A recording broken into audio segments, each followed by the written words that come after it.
بسم اللہ الرحمن الرحیم۔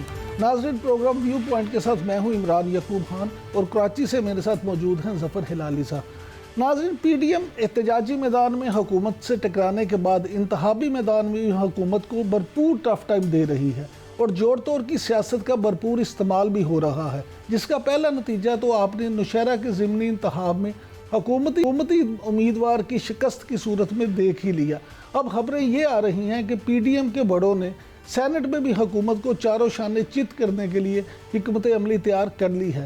ذرائع کے مطابق آصف زرداری، نواز شریف، مولانا فضل الرحمان اور محمود اچکزئی نے اپنی اپنی جماعتوں کو ہدایت کر دی ہے کہ یوسف رضا گیلانی کو جتوانے کے لیے لابنگ کریں اور مخالفین سے بھی ووٹ مانگیں۔ خبریں یہ بھی ہیں کہ ایم کیو ایم اور پیپلز پارٹی کے درمیان بھی رابطے ہوئے ہیں۔ تو حالات سے لگ یوں رہا ہے کہ تحریک انصاف کے امیدواروں کو جہاں پی ڈی ایم کے امیدواروں کا مقابلہ کرنا ہوگا، وہیں اسے اپنے ہی اراکین اسمبلی اور اتحادیوں کی بے وفائیوں کا بھی خطرہ ہوگا۔ انہی خطرات اور اپوزیشن کی جوڑ توڑ کی سیاست کا مقابلہ کرنے کے لیے حکومت نے بھی اپنے بھولے ہوئے ساتھی اور محسن جہانگیر ترین کو میدان میں اتارا ہے۔ تو توقع کی جا سکتی ہے کہ پاکستانی عوام آنے والے دنوں میں انتخابی فرنٹ پر حکومت اور اپوزیشن کے درمیان ایک کرا مقابلہ دیکھیں گے۔ ہلالی صاحب، آپ کیا سمجھتے ہیں کہ سینٹ کے لیے حکومت اور اپوزیشن کس طرح سے ایک دوسرے کا مقابلہ کریں گے؟ بڑے افسوس سے کہنا پڑتا ہے عمران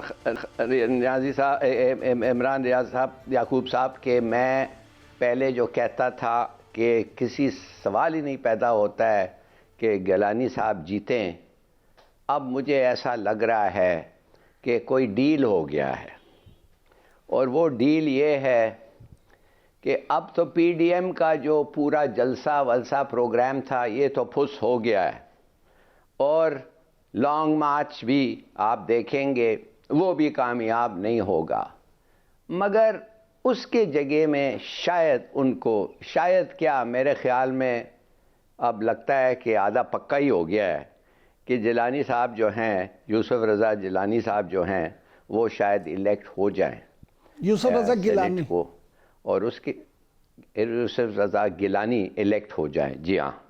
اور افسوس سے یہ کہنا پڑتا ہے کہ میں نے کبھی خواب میں نہیں تھا کہ ہم پھر وہ مافیا ڈانز اور وہ پیسے اور وہ دھمکیاں، وہ بلیک میل، یہ سب چیزیں استعمال کریں گے، اور اب جو دیکھیں گے آپ، یہ سب چیزیں استعمال ہوں گے، اس لیے کہ جیسے آپ کو پتہ ہے اپوزیشن کے پاس تو اتنا ووٹ نہیں ہے نا، اب ان کے بقول ان کے پارٹی سے کہ ان کو الیکٹ کریں، اب ان کو جانا پڑے گا انڈیپینڈنس کو، کوئلیشن پارٹنرز کو، اور ساتھ ساتھ شاید پی ٹی آئی کے لوگوں کو۔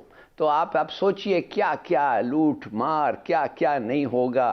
افسوس سے یہ کہنا پڑتا ہے کہ یہ ایک ڈیل ہو گیا ہے، اور میں سمجھتا ہوں یہ بڑی افسوس کی بات ہے، اور میں آپ کو بتاؤں گا کیوں یہ بڑی افسوس کی بات ہے۔ ہلالی صاحب، آپ ابھی افسوس نہ کریں، آپ ڈیل کی بات کر رہے ہیں تو میں آپ کو ایک اور ڈیل کی بات سنانا چاہتا ہوں۔ ہمارے واقفان حال نے جو خبر دی ہے، وہ خبر یہ دی ہے کہ میاں نواز شریف اور آصف علی زرداری اور مولانا فضل الرحمان، ان کے درمیان جو ٹیلی فونک رابطے ہوئے ہیں، اس میں میاں نواز شریف نے ایک نئی ڈیل دے دی ہے، اور ہمارے واقفان حال کے مطابق وہ نئی ڈیل یہ ہے کہ مولانا فضل الرحمان کی تو ایک طرح سے لاٹری نکل آئی ہے۔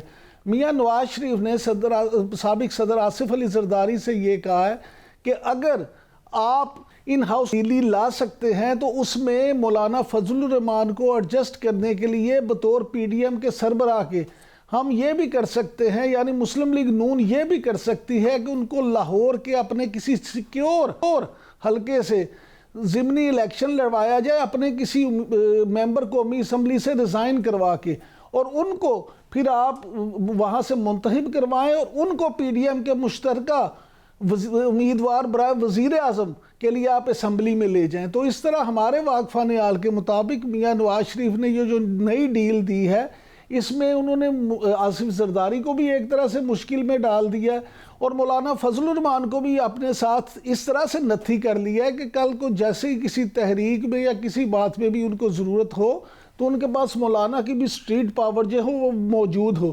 تو آپ اس سارے کھیل کو کس طرح سے دیکھتے ہیں؟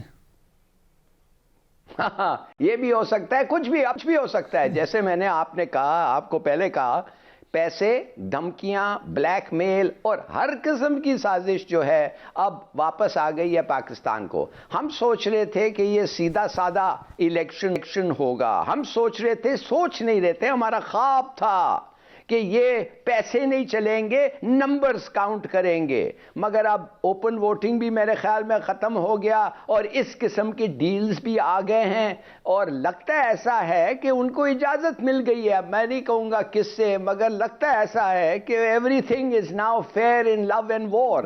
تو یہ چیزیں جو ہم نہیں چاہتے تھے یہ ہوگا. اب میں آپ کو ایک دو چیزیں بتانا چاہتا ہوں. اگر یوسف رضا گیلانی ہے نا، GIL گیلانی، اگر یوسف رضا گیلانی صاحب الیکٹ ہو گئے تو کون الیکٹ ہوگا؟ ایک آدمی جس نے ملک کے انٹرسٹ کو کہا بھاڑ میں جاؤ، مگر جس آدمی نے اس کو پرائم منسٹر بنایا ہے اس کو کہا تابعدار ہوں سر آپ کے، ان دونوں کو بھاڑ میں جانے دیں، میں آپ کے ساتھ ہوں. نتیجہ یہ ہوا کہ اس کو ڈسکوالیفائی کر دیا سپریم کورٹ نے. نتیجہ یہ ہوا کہ 5 سال تک وہ نہیں، اب وہ واپس آ گئے اس لیے کہ ان کا جو پیریڈ ہے وہ ختم ہو گیا ہے. اب آپ سوچئے، ایک آدمی شاید ہمارا ایک سینیٹر بن رہا ہے جو واضح کر دیا ہے، کہہ دیا ہے، آلموسٹ لکھ کے دے دیا ہے کہ بھاڑ میں جائے ملک، میں وہ کروں گا جو میرا مینٹور کہتا ہے میں کروں. سوچئے تو صحیح. دوسری بات یہ ہے کہ آپ مجھے ابھی بتائیں، کیا میں تو سمجھتا ہوں، میں آپ کو دیکھیے دل سے ابھی بات بتا رہا ہوں، اگر یہی پالیٹکس چلنا تھا تو عمران خان آیا کیوں؟ نہیں یہ تو ختم ہے. یہ پھر آیا کیوں پالیٹکس میں؟ چھوڑے جی پالیٹکس، دے واپس چوروں اور لٹیروں کو اور دیکھیں کب تک یہ ملک چلتا ہے، اور پھر دیکھیں کیا ہوتا ہے اس ملک کے ساتھ. Really I am telling you, یہ جب ہوگا اس قسم کی سازشیں، یہ ختم ہے یہ ملک کی ڈیموکریسی تو ختم ہے، یہ تو پکی بات ہے. اب یہ پتہ نہیں یہ سازش از اٹ اینٹی ڈیموکریٹک سازش؟ بتانا چاہتے ہیں کہ کس نیچ تک یہ لوگ جا سکتے ہیں. آئی مین لٹیرے، کانوکس، بیل پیپل باہر بھاگے ہوئے اور اب سازش اور پیسے لڑا رہے ہیں الیکشن کے لیے اور اجازت سے لڑا رہے ہیں. لیکن ہلالی صاحب پالیٹکس تباہ ہو گیا ہے. ہلالی صاحب گزارش یہ ہے کہ اس پالیٹکس کی اس تباہی میں اگر میں آپ کی اس بات کو درست مان لوں کہ پالیٹکس تباہ ہو گیا تو اس پالیٹکس کی تباہی میں عمران خان صاحب کا بھی رول ہے. وزیر اعظم عمران خان صاحب اگر پوری طرح سے ڈیلیور کر پاتے تو شاید جس اجازت کی آپ بات کر رہے ہیں، سر سن لیں نا، بات یہ کہ جس اجازت کی آپ بات کر رہے ہیں، میں بھی نہیں یہ کہتا کہ کس نے اجازت دی یا کون اجازت دے رہا ہے، لیکن میں یہ کہتا ہوں کہ اگر انہوں نے اچھا پرفارم کیا ہوتا تو شاید وہ اجازت دینے والے اجازت نہ دیتے. یہ بات تو آپ مانتے ہیں نا کہ اگر اجازت دی گئی ہے تو اس کے پیچھے کوئی نہ کوئی لاجک یا کوئی نہ کوئی وجہ تو ہوگی. اب میں آ جاتا ہوں واپس آپ کو اس کی طرف لے کے کہ جو سابق وزیر اعظم نواز شریف کی گیم ہے، انہوں نے اس کو دیکھے کہ کس طرح سے یہ پوری پالیٹکس کو کس طرح سے کیپچر کیا. اب یہ دیکھیں، اس بات کو سمجھے، انہوں نے یہ ثابت کر دیا یہاں پہ اس طرح سے کہ جناب دیکھیں ہم ضروری ہیں، آپ PDM کو ضرور سمجھے، سیاست میں آپ ہمیں بالکل ہمارا بلیک آؤٹ نہیں کر سکتے. اس کے بعد انہوں نے پیپلز پارٹی اور مولانا کے ساتھ مل کے جس طرح سے یہ سارا گیم کھیلا، اب وہ جو یہ بات کر رہے ہیں، اب جس طرح سے انہوں نے مولانا کو وزیر اعظم بنانے تک کی آفر کر دی ہے، تو وہ کہہ رہے ہیں جی دیکھیں میں تو جمہوریت کا دل داتا ہوں، میں تو ملک میں جمہوریت چاہتا ہوں، میں ووٹ کو عزت چاہتا ہوں، میں خود وزیر اعظم نہیں بننا چاہتا، ایون میں یہ بھی نہیں چاہتا کہ میری جماعت سے کوئی وزیر اعظم بنے، لیکن میں یہ چاہتا ہوں کہ PDM جو ہے وہ اسی طرح انٹیکٹ رہے اور جمہوریت کے لیے اسی طرح سے ہو، اس کے لیے میں نے وزیر اعظم کے عہدے کی بھی قربانی دے رہا ہوں. تو یہ آپ سمجھیں کہ انہوں نے ایک طرح سے اپنی سیاسی چال تو چل دی ہے. جن کے خلاف نیب کیسز آنے والے ہیں اور جو کہتا ہے تم لا کے دکھاؤ میں کیا کرتا ہوں، میں اپنے طالبوں کو لے آؤں گا سڑکوں پہ، یہ بلیک میل ہے. بلیک میل یہ بھی ہے کہ کنوکس نامنیٹ کر رہے ہیں آپ کا اگلا پرائم منسٹر، اور کس قسم کا ملک ہے کہ کس عوام کو کہہ رہے ہیں اس کو الیکٹ کرو، ان تینوں کو سپورٹ کرو، ووٹ کرو ان کے لیے. اور کیوں؟ پیسے.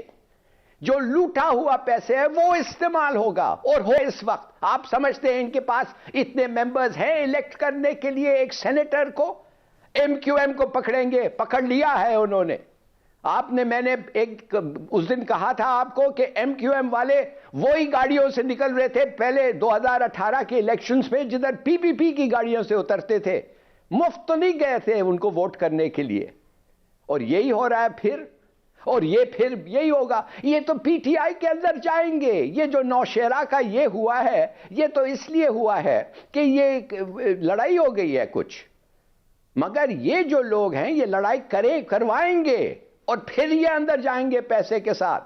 اور سوچئے ایک خاقان عباسی جو ہے اس کے خلاف وہ دوسرے کیسز بھول جائیں، مجھے نہیں پتا کیا ثبوت ہے یا نہیں ہے اور کیا اچھا ہے یا برا ہے، مگر ایک چیز میں بتاتا ہوں.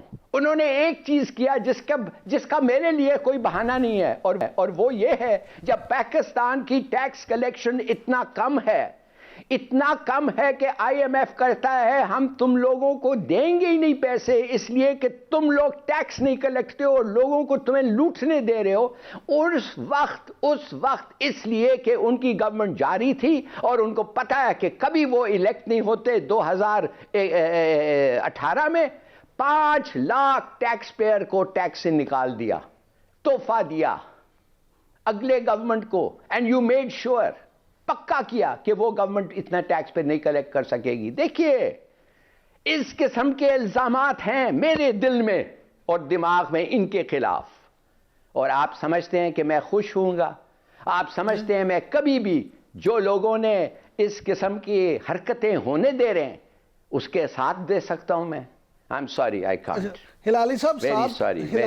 تباہی ہو رہی ہے. ہلالی صاحب ساتھ تو دینا بھی نہیں چاہیے، ہمارا تو کام ہی نہیں ہے ساتھ دینا، لیکن کم از کم جو ڈیولپمنٹ ہوتی ہے سیاسی ہم نے وہ ڈسکس تو کرنا ہوتی ہے. اور دوسری بات یہ کہ یوسف رضا گیلانی جو ہیں، اب میں آپ کو ذرا ان کا بھی بتا دوں. یوسف رضا گیلانی اپنی نجی محفلوں میں یہ موقف دیتے ہیں کہ جس وقت انہوں نے سپریم کورٹ کی بات نہیں مانی تو اصل میں انہوں نے اس وقت کے اپنے باس آصف علی زرداری کو ڈیفینڈ نہیں کیا، بلکہ وہ یہ کہتے ہیں، میں آپ کو ان کا پوائنٹ آف ویو بتا رہا ہوں، وہ یہ کہتے ہیں کہ جی میں نے تو آئین پاکستان جو کہتا ہے اس پہ عمل کیا تھا، اور میں نے کہا کہ آپ میرے سے کوئی بھی چاہے وہ کورٹ ہو یا کوئی بھی ہو وہ آئین پاکستان کے خلاف کوئی کام نہیں کروا سکتا. تو اگر واقعی ان کی یہ اسپرٹ تھی تو آج دیکھیں ان کو ان کے باس نے ریوارڈ بھی دے دیا. اور میں نے پہلے بھی کہا تھا اب بھی کہتا ہوں، اگر یوسف رضا گیلانی جس طرح سے آپ بھی سمجھتے ہیں اگر سینٹ میں منتخب ہو گئے تو آپ دیکھیں گے اگلے چیئرمین سینٹ وہ بن جائیں گے. نہیں تو کیوں نہیں بنیں گے بھائی؟ میں تو کہتا ہوں کسی ڈاکو کو نکالو کدھر سے بھی بنا دو، میں حیران نہیں ہوں گا، نہ عوام حیران ہوگی. لوگ ہمارے عوام اب یوزڈ ٹو ہو گئے ہیں، یہ ڈاکوؤں چوروں کے لیے بار بار ان کو ووٹ کرتے ہیں، ان کو ری الیکٹ کرتے ہیں. اب یہ کانوکٹس آپ دیکھیں گے ان کے پارٹی ری الیکٹ ہوں گے. اور ایک اور چیز میں آپ کو بتا دوں، میں سمجھتا ہوں، قسم سے میں آپ کو بتا رہا ہوں، دل کی بات بتا رہا ہوں، اور وہ یہ ہے اگر میں عمران خان ہوتا میں استعفیٰ دے کے نکل جاتا. میں کہتا I'm sorry, it's too dirty. اس گندگی میں کوئی اچھا انسان، صاف انسان نہیں رہ سکتا. چلیے میرے خلاف لوگوں کے الزام ہیں، جو بھی ہے، میں ہوں جو ہوں، I am not a perfect man. میں نے بھی غلطیاں کی ہیں، شاید میں اتنا ایفیکٹو نہیں رہا ہوں، حالانکہ مجھے 2.5 سال ملے اور انہوں نے 30 سال سے لوٹ رہا ہے اور اس وقت ان کو کوئی روکنے کا نہیں تھا. اگر بھی یہ بات مان بھی لیں کہ یہ وجہ ہے کہ ڈیلیور نہیں کر پایا، خدا جانے کیا ڈیلیور کرتا ہے اس ملک میں آپ سے کہنا چاہتا ہوں، میں اگر اس کی جواب ہوتا میں کہتا I'm sorry، یہ گندے لوگوں کا کھیل ہے، میں جا رہا ہوں. میں آیا تھا صاف کرنے کے لیے، بہت میں نے کوشش کی، مگر جن سے میں سپورٹ چاہتا تھا ان سے نہیں ملا، اور آدھا سپورٹ جو اس سے نہیں ملا، افسوس سے کہنا پڑتا ہے، وہ عوام بھی ہے. دیکھیے آپ دیکھ رہے ہیں کہ آج ہمارا ٹاپکس کیا ہیں، ایک یہ ہے اور ایک ویکسین ہے. اب وہ ویکسین پہ جب آئیں گے آپ کو میں یہ بھی بتاؤں گا کہ مزاج اور سوچ اور خیال کیا ہے عوام کی. ٹھیک ہے ہلالی صاحب، اب بات یہ ہے کہ آپ کی ساری بات کو میں سچ مان لیتا ہوں، تو پھر اس کا کیا نتیجہ نکلتا ہے؟ نتیجہ یہ نکلتا ہے کہ عمران خان صاحب، ہمارے ہر دل عزیز وزیر اعظم عمران خان صاحب، یا تو وہ بھی ان سے مل گئے ہیں اور یا وہ سیاست وہ اپنی جو حکومت ہے اس کو بچانے کے لیے اس کو چھوڑنا نہیں چاہتے. اب پرابلم یہ ہے, ہمارا المیہ یہ ہے سر ہماری سیاست کا. ہلالی صاحب, میں نے یا آپ نے, ہم نہ کسی کے حمایتی ہیں, نہ ہم نے بات کرنی ہے, ہم نے تو تجزیہ کرنا ہے, لیکن ہماری سیاست کا المیہ یہ ہے کہ ہماری سیاست اب رہ ہی ایسی گئی ہے. آپ دیکھیں گے جب ان کی پی ٹی آئی کی حکومت جائے گی تو 10,000 کیسز ہیں جو تیار پڑے ہیں, فائلیں تیار ہیں, چینی سکینڈل, لاٹا سکینڈل اور چیزیں آپ دیکھیں گے وہ فائلیں بھی نکل آئیں گی. پرابلم یہ ہے جو آپ بات کرتے ہیں, میں بھی وہی بات کر رہا ہوں کہ جو لوگ یہاں پہ اس سیاست میں کرپٹ لوگ ہیں ان کے لیے دروازے کھلے ہیں, وہ کسی طرح سے بھی اپنی جگہ بنا لیتے ہیں, لیکن جو ایماندار لوگ ہیں وہ ان کے لیے راستے بھی تنگ ہوتے جاتے ہیں, اور پھر اگر وہ ڈیلیور بھی نہ کر پائیں تو ان کے لیے مسائل مزید بڑھ جاتے ہیں. دیکھیے کتنی افسوس کی بات آپ نے کہی ہے. آپ یہ کہہ رہے ہیں کہ جتنے چور ہیں گورنمنٹ کے اندر اس وقت فائلز ان کے بارے میں تیار ہیں, مگر کسی کو ہمت نہیں ہے وہ فائلز باہر نکال دے, یہ کہہ رہے ہیں آپ. تو اگر یہ صحیح ہو سکتا ہے, میں نہیں کہتا نہیں, اور کچھ ہوں گے, مگر میں کبھی مان ہی نہیں سکتا کہ اس لیول پہ ہیں جو ان کے یہ جو 2 کانوکٹس ہیں ان کے زمانے میں, مگر ہوں گے آپ ضرور کہتے ہیں. تو اس کے معنی یہ ہے تو پھر یہ ایک نارمل سٹیٹ نہیں ہے. نہیں معاف کریے, یہ ایک نارمل سٹیٹ نہیں ہے. ہلالی صاحب آپ پھر تو ٹھیک ہے, پھر وہ کر کیا رہا ہے؟ ایک ایماندار آدمی ادھر کرنا کیا چاہیے؟ آپ اور مجھے ووٹ کیوں کریں ہم بھائی؟ کس کے لیے آپ ووٹ کرتے ہیں جب آپ جاتے ہیں ووٹ کرنے کے لیے؟ ایک بیمان کے لیے, ایک بیمان پارٹی آدمی لیڈرشپ کے لیے. اس لیے میں نے پہلے دفعے ووٹ کیا تھا 2018 میں. جی فرمائیے. ہلالی صاحب, میرا اور آپ کا جو بھی خیال ہو, حقیقت یہ ہے کہ تمام پارٹیوں کا اپنا اپنا ووٹ بینک ہے. پی ٹی آئی کا اپنا ووٹ بینک ہے, پیپلز پارٹی کا اپنا ووٹ بینک ہے, اور نون لیگ کا اپنا ووٹ بینک ہے. پرابلم یہ ہے کہ اگر ہمارے ہاں احتساب کبھی بھی صحیح ہو جاتا, اگر چور کو, لٹیرے کو, ملک لوٹنے کی دولت لوٹنے والے کو سزا مل جاتی, لوٹی ہوئی دولت واپس آ جاتی, تو یقین کریں آج ہم یہ چیزیں ڈسکس ہی نہ کر رہے ہوتے, ہم کوئی پازیٹیو چیزیں ڈسکس کر رہے ہوتے. ہمارا المیہ یہ ہے کہ یہاں پہ احتساب کے نعرے تو ہر حکومت نے لگائے ہیں, لیکن احتساب کبھی سے صحیح طرح سے ہوا ہی نہیں. تو ایک وقت دیکھیے, معاف کریے, ہم اور آپ انالیسس کرنے کے لیے آتے ہیں, مگر انالیسس تو پرسنل انالیسس پہ ہوتا ہے نا, اپنے ویو پوائنٹ پہ ہم انالیسس کر رہے ہیں. یہ تو بات نہیں ہے ہم وہ کہنا چاہیے جو لوگ خوش ہوتے ہیں. اگر ہمارے انالیسس میں یہ ملک میں چور ہیں, ہم کہتے ہیں اس ملک میں چور ہیں. اب دیکھیے آپ نے یہ ایڈمٹ کیا, جیلانی کہہ رہا ہے کہ میں نے اس سپریم کورٹ کے آرڈر کو ریجیکٹ کرنے سے میں نے کوئی قائن کے خلاف ورزی نہیں کی, میرا ویلیوز چلیں گے. تو اگر ان کے ویلیوز تو چل رہے ہیں نا, ان کے ویلیوز یہ ہیں کہ نیپوٹزم ہو, اپنے آپ کو بینیفٹ کرو, اس کو پروموٹ کرو, اس کو نکال دو, جو مرضی ہے کرو. سلطنت ہے. معاف کریے, آپ اور میں جانتے ہیں کہ اگر اکاؤنٹیبلٹی نہیں ہے, اور ان لوگ جو اس وقت حصہ لے رہے ہیں پالیٹکس میں اور جو کنٹرول کر رہے ہیں پالیٹکس کو, اگر یہ سب بات سچ ہے جو ہم سن رہے ہیں, اور کافی حد تک سچ ہے, میں نے تو آپ کو کہہ دیا, میں تو سوچ رہا تھا ایک منٹ کے لیے میں نہیں سوچ رہا تھا کہ جیلانی صاحب الیکٹ ہو سکیں. اب میں کہہ رہا ہوں کہ لگتا ہے کہ وہ ہوگا, اس لیے pursuant to a plan. اور وہ پلان کیا ہے؟ آدھا پلان آپ نے بھی بتا دیا. ہلالی صاحب, میں نے تو آپ سے یہ گزارش کی کہ وہ اپنی نجی محفلوں میں کیا کہتے ہیں. باقی رہ گئی سپریم کورٹ کی بات, تو سپریم کورٹ نے انہیں 5 سال کی سزا دی تھی, وہ اپنی سزا بھگت کے اب واپس آ گئے ہیں, اور ان کی پارٹی نے اور پی ڈی ایم نے ان کو ٹکٹ دے دیا.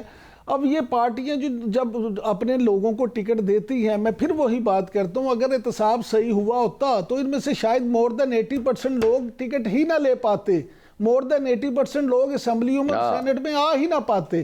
تو ہمارا جو یہ سسٹم ہے اس میں یہ پرابلم ضرور ہے. تمام پارٹیوں میں آپ دیکھیں, یہ جو لوگ آ جاتے ہیں, کبھی ایک بندہ پیپلز پارٹی میں ہوتا ہے, اگلی حکومت میں نون لیگ میں آ جاتا ہے, اس سے اگلی حکومت میں وہ ڈرائی کلین ہو کے پی ٹی آئی میں چلا جاتا ہے. یعنی یہ ایسے معاملات ہوتے ہیں کہ سب جگہوں پہ وہ الیکٹیبلز جو ہیں وہ ہو جاتے ہیں, اور پھر لوگ, ہمارے جیسے لوگ بھی بیٹھ کے کہتے ہیں جی الیکٹیبلز کے بغیر حکومت نہیں بن سکتی.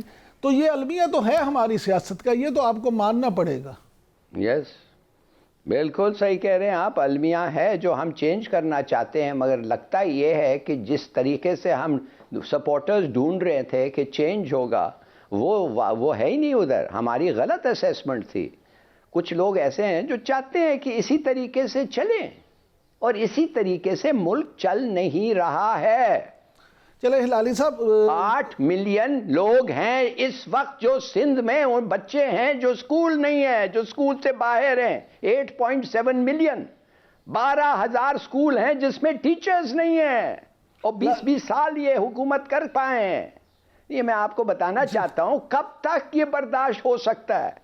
میسو انیکوالٹی ہے ڈسٹرکٹس اور پروونسز کے ہیومن ڈیولپمنٹ انڈیکسز میں. ایک ڈسٹرکٹ سے دوسرا ڈسٹرکٹ. لوگ مجھے کہتے ہیں جب پنجاب سے سندھ آئے تو ایسا لگتا ہے آپ 30 سال بیکورڈ ایریا میں آ رہے ہیں. 30 سال بیکورڈ ایریا میں آ رہے ہیں. 75% رورل پاپولیشن ہے. رورل پاپولیشن تو 75% پاورٹی میں ہے، اور ان کا کوئی ادھر کوئی میڈیکل نہیں ہے. اربن ایریاز میں میڈیکل کا کوئی انتظام نہیں. دیکھیے میں آپ سے صرف یہ کہنا چاہتا ہوں، یہ ایک آدمی آیا تھا، ہم کہہ رہے تھے یہ پیسے، یہ سمپل آدمی ہے، اس کے پاس خود کہتا ہے میرے پاس ہر چیز ہے، پیسے سے میں ٹھڈا مارتا ہوں پیسے، اور لگتا ہے ایسا ہے. یہ لگتا ہے ایسے ہے کہ جب یہ آیا تھا، آپ کو پتہ ہے اس کے ڈیورس سیٹلمنٹ میں عمران خان کے، اس کی بڑے رچ لوگ تھے، انہوں نے بڑے پیسے اس کو آفر کیا، کہنا مجھے کچھ نہیں چاہیے. لگتا ہے ایسے تھا. اور اس نے خود ان مائی ویو کوئی ایسا کیس نہیں بنا ہے اس کے، تو لگتا ہے کہ یہ ریلیٹیولی آنیسٹ مین تھا. اب اس کا بھی نہیں ہو سکتا ہے، واپس ان کے پاس جانا ہے، تو لیٹس فورگیٹ اباؤٹ اٹ. چلے ہلالی صاحب، میرا تو خیال یہ ہے، معاف کریے، مگر آپ نے جو کہا صحیح کہا. ہلالی صاحب چلے، ہمیں امید رکھنی چاہیے، اچھے کی امید رکھنی چاہیے، اور ہمیں یہ کوشش بھی کرنی چاہیے کہ ہم ایسے لوگوں کو الیکٹ کروائیں جو لوگ ملک کے لیے ایمانداری سے کام کریں. ناظرین اب بھی لیتے ہیں ایک چھوٹا سا بریک کے بعد واپس آتے ہیں تو تھوڑی سی بات کریں گے ڈسکا الیکشن کی، اور پھر بات ہوگی کرونا ویکسین کے حوالے سے. ہمارے ساتھ رہیے گا.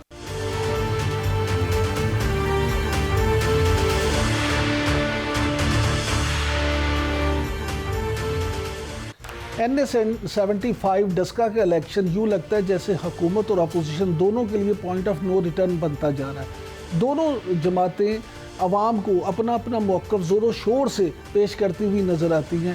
سب سے پہلے ناظرین دکھاتے ہیں کہ آج وہاں پہ ڈسکا میں جلسہ عام سے خطاب کرتے ہوئے مریم نواز نے کیا کہا. میں ان ووٹ چوروں کو کہنا چاہتی ہوں کہ شرم کرو، حیا کرو. تم نے ایک گھر کا چراغ بجھا دیا. ان کا اپنا کینڈیڈیٹ کھڑا ہو کر فائرنگ کرواتا رہا. انہوں نے فائرنگ کے بہانے پولنگ سٹیشنز کے دروازے بند کر دیے. اور جانتے ہو نا کہ فائرنگ کیوں کروائی گئی؟ جب کسی اور چیز پر بس نہیں چلا تو فائرنگ کر کے خوف و ہراس کا ایک ماحول پیدا کیا گیا تاکہ مسلم لیگ نون کے اور عوام کو یہ نکلنے سے روکیں. جی آپ نے دیکھا کہ مریم نواز کس طرح سے وہاں گرج رہی تھی. اب اگر ہم حکومتی ٹیم کی بات کریں تو حکومتی وزراء کی بھی ٹیم نے وہاں پہ ڈسکا میں آج اپنا بھرپور موقف دیا. سنیں اب حکومتی وزراء اس حوالے سے کیا کہتے ہیں.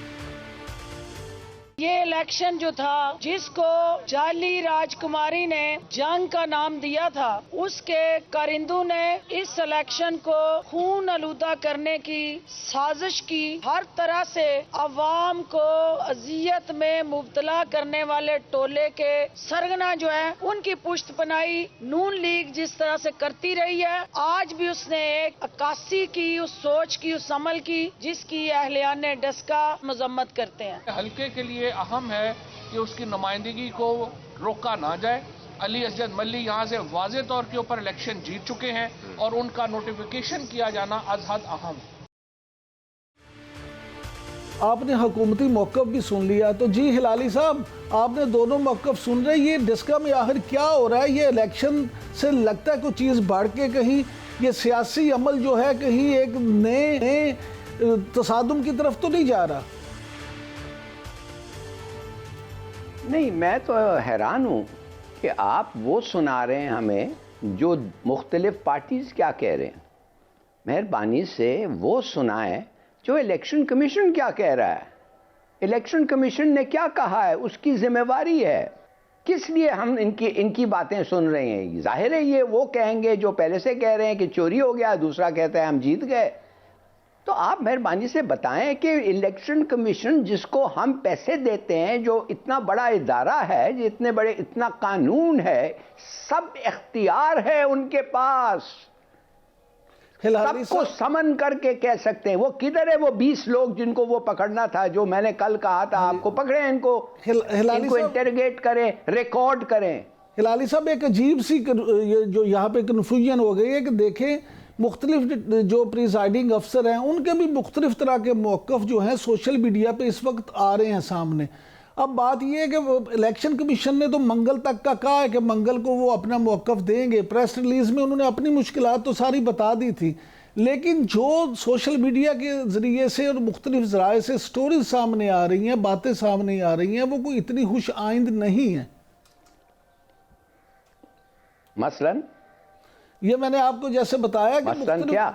مثلا کوئی لوگ جو ہیں الیکشن کمیشن کے یا پریزائڈنگ افسر جس طرح سے ووٹ لے جاتے ہوئے نظر آ رہے ہیں، یا جس طرح سے وہ واپس اکٹھے آئے ہیں، اور یہ جو ساری چیزیں اس طرح کی ویڈیو سوشل میڈیا پہ وائرل ہوئی ہیں، تو جب تک آفیشلی الیکشن کمیشن تو منگل کو آفیشلی اپنا اس پہ موقف دے گا، وہ تو انہوں نے کہا کہ ہم اس پہ انکوائری کے بعد بتائیں گے، لیکن یہ حکومت اور اپوزیشن دونوں اپنا اپنا موقف بار بار جس طرح سے دہرا رہے ہیں، تو ان میں سے ایک سچا یا ایک جھوٹا تو ہے، لیکن یہ عوام کی نظر میں تو دونوں ہی سچے بن رہے ہیں نا۔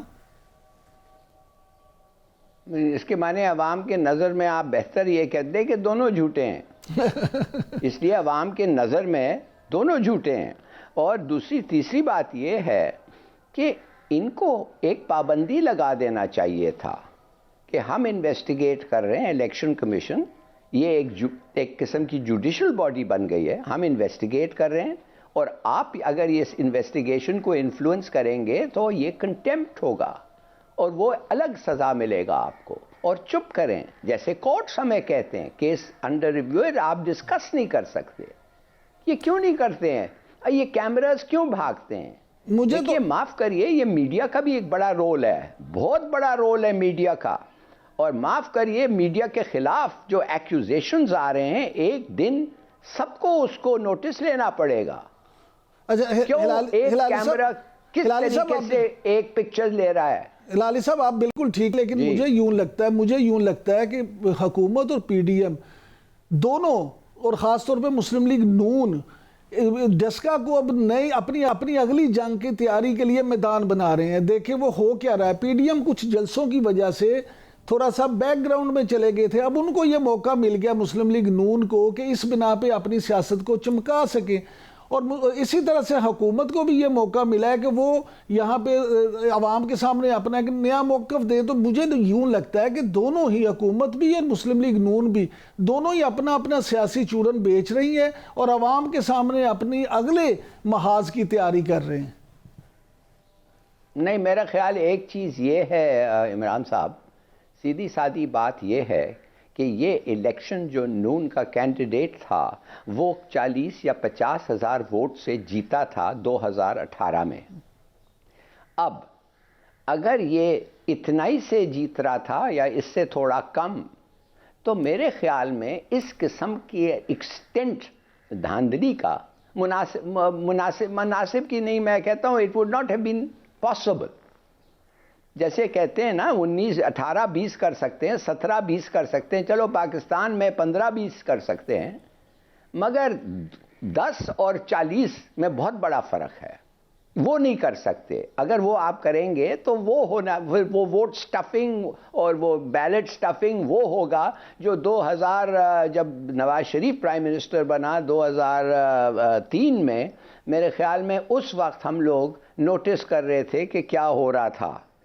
بات اصل یہ ہے کہ پی ٹی آئی بتانا چاہتی ہے اور سکسیسفلی لگتا ہے بتا رہی ہے کہ حالانکہ 40 ہزار کا ان کی اکثریت تھی، اب اس کانٹے کا ریس ہو گیا ہے۔ ناؤ ٹو لوز 40,000 ووٹس اور 5-7 ہزار سے کرنا یہ بہت بڑی بات ہے۔ اس کے معنی اگر وہ ہار بھی گئے، میں تو کہتا ہوں اگر وہ ہار بھی گئے، اگر وہ 3,000 سے وہ ہارے ہیں تو ایک قسم کا مورل وکٹری ہے۔ پہلے 40,000 سے ہار رہے تھے، اب آپ 3,000 سے ہار رہے ہیں۔ ہلالی صاحب یہاں مجھے سمجھ نہیں آ رہی ہے کیا ضرورت تھی ایسی اس قسم کی حرکت ہونے کے لیے ان کو بھی اگر انہوں نے کیا ہے نہیں آپ کی بات ٹھیک ہے، لیکن ہلالی صاحب یہاں مورل وکٹری کو کون دیکھتا ہے؟ یہاں تو ایک ووٹ سے بھی کوئی جیت جائے تو کہتا ہے جی واہ ہم جیت گئے، اور ہارے والے کو کوئی یاد بھی نہیں رکھتا۔ اور ناظرین، ڈسکا الیکشن کا کیا رزلٹ آئے گا یہ تو منگل کو پتہ چل جائے گا، لیکن دونوں سیاسی جماعتیں جس طرح سے ڈسکا کو اپنا سیاسی میدان بنائے ہوئے ہیں، اس سے یہ ضرور ایک خطرہ جو ہے وہ اس کی بو آتی ہے کہ کہیں یہ معاملہ مزید بڑھ نہ جائے۔ اب وقت ہوا ایک بریک کا، بریک کے بعد آئیں گے تو ڈسکس کریں گے کہ کرونا ویکسین دنیا بھر کی طرح پاکستان میں بھی لگائی جا رہی ہے، اور اس میں پاکستان میں اس کے لیے کیا کیا انتظامات کیے جا رہے ہیں۔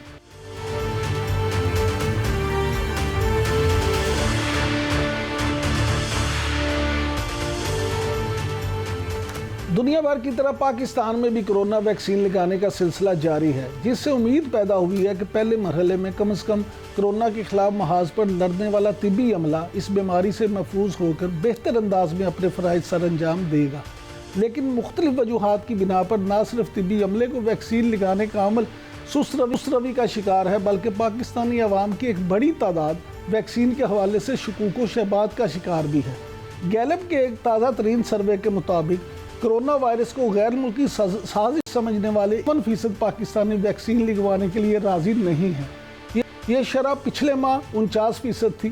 ویکسین کے حوالے سے پاکستانیوں کی بڑی تعداد کا ویکسین لگوانے کے لیے راضی نہ ہونا لمحہ فکریہ ہے، جس کا نتیجہ مزید پاکستانیوں کا اس بیماری میں مبتلا ہونے اور قیمتی جانوں کے نقصان کی صورت میں نکل سکتا ہے، جو کسی صورت میں بھی قابل قبول نہیں۔ کرونا ویکسین کے حوالے سے اس وقت حکومت کے سامنے دو چیلنجز ہیں۔ پہلا یہ کہ آبادی کی اکثریت کو ویکسین کی فراہمی کس طرح سے یقینی بنائی جائے، اور دوسرا یہ کہ ویکسین کے حوالے سے موجود شکوک و شبہات کیسے دور کیے جائیں۔ پروگرام کے اس حصے میں ہم انہی چیلنجز کے حوالے سے گفتگو کریں گے۔ جی ہلالی صاحب، آپ کے خیال میں ان چیلنجز کا مقابلہ کس طرح سے کر سکتی ہے؟ اب آپ کیا کہہ سکتے ہیں کہ جن لوگوں کے پاس کوئی ایویڈنس نہیں ہے، پروف نہیں ہے، ان کے دماغ میں آ کے بیٹھ گیا ہے کہ یہ ویکسین کا اگر انجیکشن لیں گے تو کچھ ان کو نقصان ہوگا، تو آپ کیا کہہ سکتے ہیں بھائی؟ یہ پولیو کے لوگ آپ دیکھتے ہیں، 2 ملک رہ گئے ہیں پوری دنیا میں جدھر پولیو ہے، ایک ہے افغانستان اور دوسرا ہے ماشاءاللہ پاکستان۔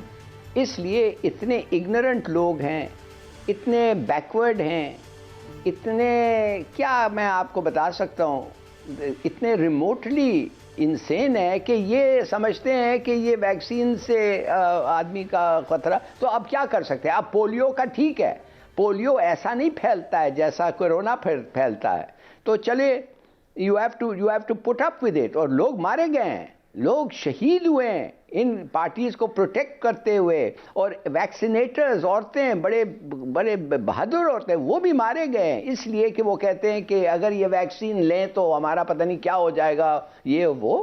مگر اب تو ہمارے پاس کوئی آپشن ہے نہیں۔ اگر آپ اور میں ٹریول کرنا چاہتے ہیں تو ہمیں اس ملک میں رہنا ہے جس پہ سب لوگوں نے ویکسین ملا ہے ان کو، اور اگر ان کو نہیں ملا ہے یا وہ نہیں لیتے تو، یا 80% ان کو نہیں ملا نہ لیتے، تو آپ اور میں باہر نہیں جا سکتے۔ ہاں، ایک شرط پہ جا سکتے ہیں کہ ایک دن پہلے جا کے یہ کرونا کا ٹیسٹ لو اور اس کے بعد کوارنٹین میں رہو۔ دوسرا ملک کہے گا کہ ہمیں کیا پتا تمہیں کوارنٹین میں تھے یا نہیں تھے پلین میں چڑھنے کے پہلے۔ کیا وہ پلین کے اندر ٹیسٹ لو یا اس کے ملک جاؤ، ایک ہوٹل میں آئسولیٹ ہو جس کے لیے آپ کو چارجز ہوں گے؟ What are you doing? مانے پاکستانی کو کوئی جگہ جا نہیں سکے گا، ٹریول ہی نہیں کر سکیں گے، اور نہ وہ پاکستانی جو نہیں لے رہے ہیں، ہم سب۔ اس لیے کہ وہ جیسے وہ کہتے ہیں جب تک all are vaccinated no one is safe۔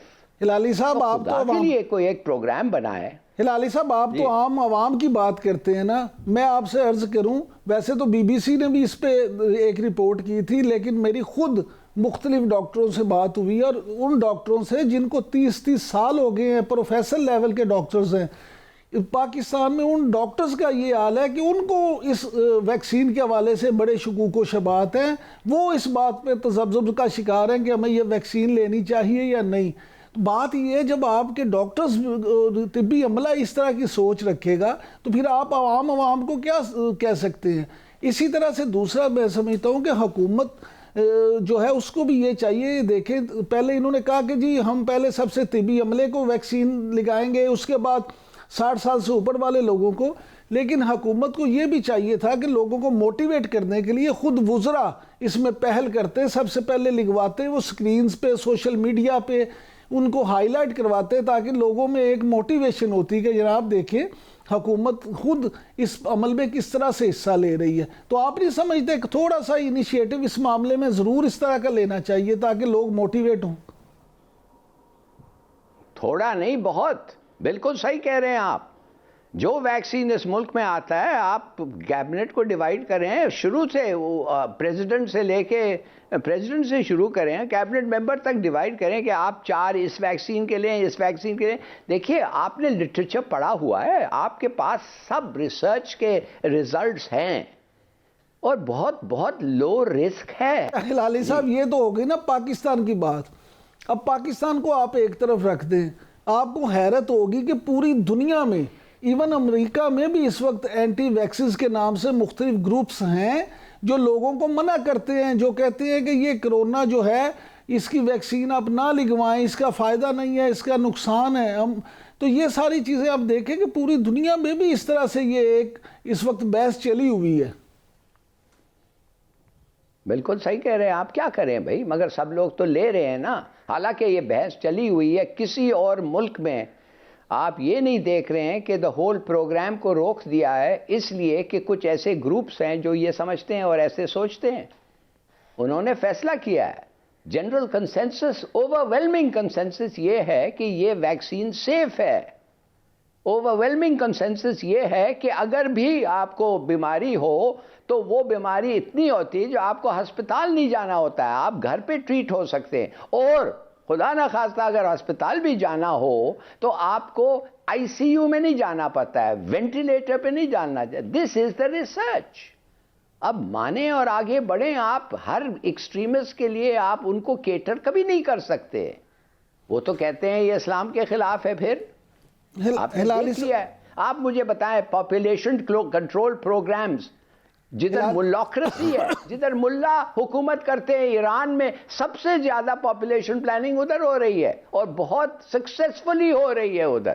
لیکن ہلالی صاحب، مگر کچھ ایسے لوگ ہیں جدھر ہلالی صاحب المیہ یہ ہے کہ ہمارے ملک میں 12,600 سے زائد لوگ کرونا کی وجہ سے اپنی جانوں کا نذرانہ دے چکے ہیں، جاں بحق ہو چکے ہیں۔